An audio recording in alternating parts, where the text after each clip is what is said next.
Hello everyone, welcome back to SPF channel Tutoring. In this video we are going to learn about what are functions. So a function is a special relationship between inputs and outputs. In each input has exactly one output.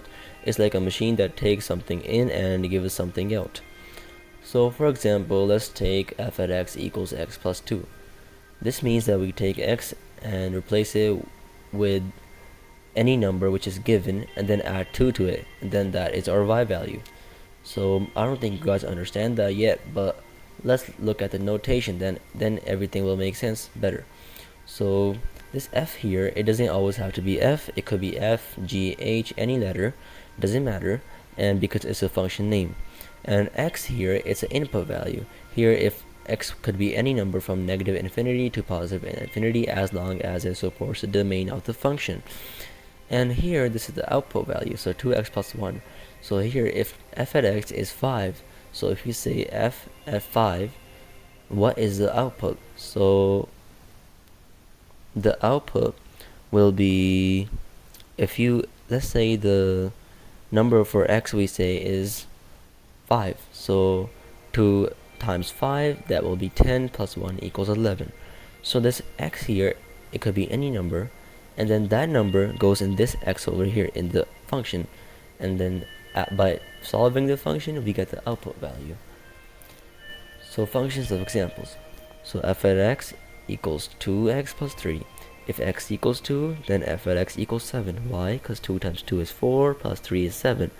Here f at x equals x squared. If x equals 4, then f at x equals 16. Why? Because 4 to the power of 2 is 16. Now example 3, f at x equals 10 minus x. If x equals 6, then f at x equals 4. Why? Because 10 minus 6 equals 4. So as you can see, each function gives us one output for every input. So here, there are two situations where one is a function and one is not a function. So set A, you can see A equals 1, B equals 2, C equals 3. And you can just leave the 4, it doesn't really matter. So you can see every A value, so set A, every value from set A equals one value from set B.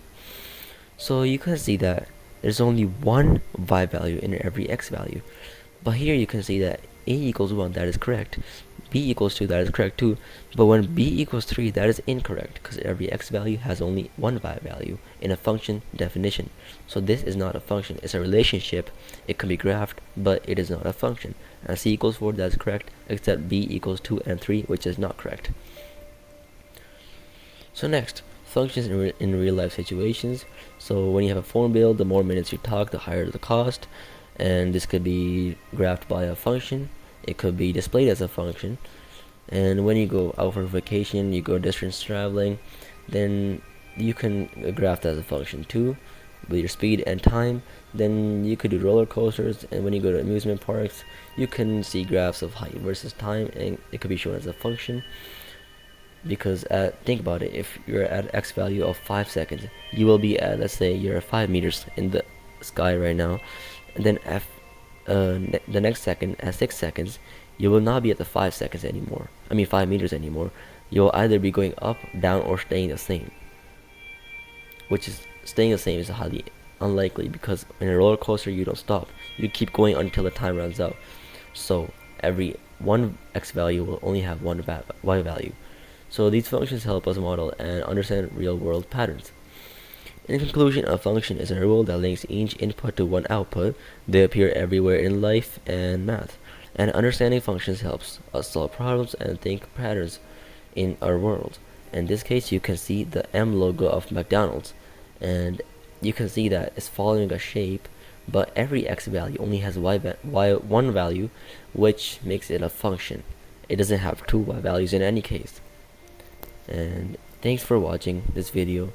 Keep continuing your math journey, and watch our next videos about functions, where we explain more better stuff and more better things in more detail about functions and more function applications.